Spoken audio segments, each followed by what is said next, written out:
All right, collective, we're back at it again. Let's go ahead and see what's in the energy. Take it if it fits, leave it if it doesn't. I love you guys so very much. I'm so grateful for y'all. Thank you for following me, subscribing. Thank you for helping me grow. Thank you for resonating with the spirit that I'm allowed to tap into. All right, Spirit, let's see. What is the energy? Oh, Lord. Okay, we got broken, partying. Okay, somebody wants to change their ways, collective. We got the dragonfly. Okay, so someone's feeling broken because this person, they like to party. They like to, their priorities have not been straight for a very long time. Now this person wants to change their ways, though. They want to become this dragonfly. Things are coming to light about this person. Maybe this person is somebody maybe that you've been brokenhearted over because you've already recognized, their ways, and not that you like to give up on folks, because I don't think that's who you are, right? Maybe even to a fault. Maybe you held out hope for a long time about this person to your own detriment, right? And then Spirit may have told you, hey, people change when they're ready to change. We can't change nobody, right? And so maybe you kind of step back a little bit. I think that was the right decision if that's the case, because this person, maybe you've been praying for this person. Your prayers are being answered is what I'm hearing. But yeah, this is somebody that you didn't give up on, but you stopped trying to change because you may have realized, hey, they're going to have to change themselves. Well, you're getting an answered prayer because this person is going through some changes here. And so Spirit wants you to know that your prayers for this person are powerful and they have been heard. That's what I'm getting here, okay? Let me get some more. Let me see about you, collective. My collective, the person who's been praying. Yeah, you're not gossiping, okay? You've removed yourself from the gossip scenes. You're not gossiping. You're not adding to gossip here. If you speak it, it's the truth. And this person knows it. They can't say, okay, so maybe you've spoken about this person's lifestyle or something, and it's not gossip, right? They know whatever you said something that's changed this person. You're not part of the gossip train here. Whatever you've said was sobering for this person because it's true. You've said something that's true, that they know is not just gossip, and they know that whatever this is that you said, it's not from a hateful place. It's from a place of truth and honesty. It's from a place of love and not judgment, okay? Maybe in the past this person felt like when you were trying to change this person, like they could have felt like you were judging them, that you were trying to ruin their party or something. This person has gotten a new perspective about you, collective, about who you are here, and yeah, you're not going to chase them. You're not chasing this person anymore. See, it's not that you gave up on this person, but you, maybe in the past you would have chased them, tried to make them see, tried to love them back to health, or maybe you waited around for them to see your worth and stop chasing whatever they were chasing in this party scene, right? But you're not doing that anymore. You don't have a fear of abandonment.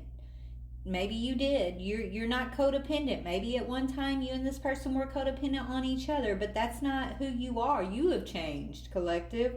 You have ascended, okay? Your change, your ascension has had a profound effect on whoever this other person is that you have been praying for, that you are refusing to chase.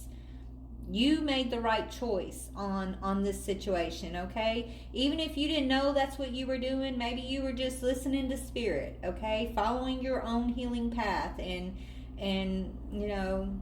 you may not have said, consciously, oh, I'm not chasing this person, right? You just maybe you just started focusing on you, and that changed everything, okay?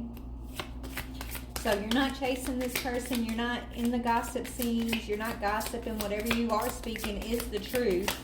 This person knows that. This person has some sort of recognition about you.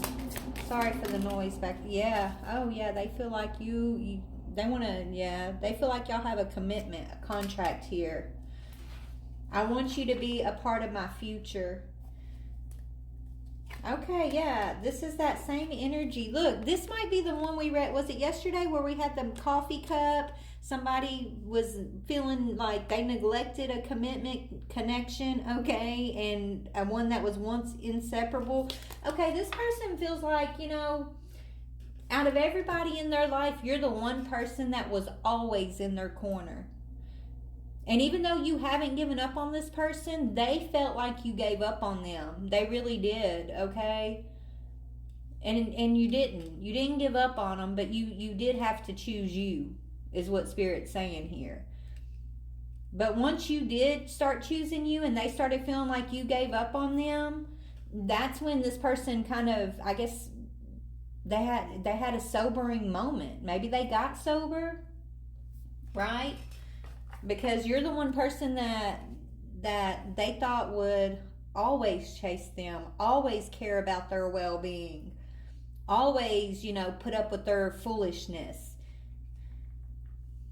And when you stopped putting up with that, when you stopped chasing them or fearing their abandonment, right, it literally woke this person up to, like, you're a truly committed person. You when you commit. It's not, you're not part of, they're used to dealing with gossipers, right? People who come in with false commitment or false concern only to have something to talk about them with later, Maybe that's how they thought you were, but they're recognizing that when you speak from your heart. You speak from a place of truth, and even though your honesty may be brutal sometimes, it's honest. And this person has gotten a new respect for your energy. But I feel like in the past there was no respect. In the past they could have felt like it was,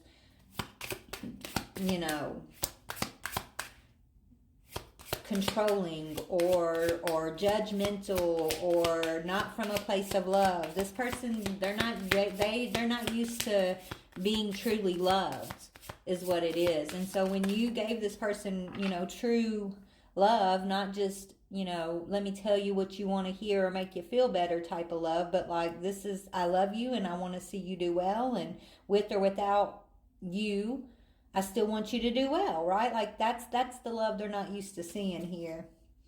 Yeah, you're not here trying to conquest, right? This is what they're used to. Maybe this is how they operate. They feel like, love is a battle of conquest, of domination, of being in power over another person. But that's not how you move or operate. You're not out here trying to conquest anybody, okay? Yeah, you're not looking for just another notch on your headboard. Maybe this is how this person's used to looking at love. One thing to the next, another notch on the headboard. Dead end roads that, are fun for a moment, but there's no substance to it. Actions speak louder than words, but not in this case. In this case, your words speak volumes on something here, okay? So this person's transforming. Tell me about the dragonfly. Yeah, they're transforming their temper. I'm telling you, I picked this energy up either yesterday or the day before. The same energies are coming up. So I don't know who this person is, collective, but this is, I guess, just addition. Maybe this is in addition to that reading that I did already in spirit. Because I know in that reading, I was giving my own personal opinion, and I was saying, I don't know if you should let this person back in, but maybe Spirit's saying use your own judgment, because there is a transformation here, and what's transforming is this person's anger towards you, their fierce temper, and it takes two. So I feel like this, I don't know, do what you want here, collective, but Spirit's telling you don't give up hope on something you've been praying about. Yeah, you could be feeling alone, but you're not alone. while this person has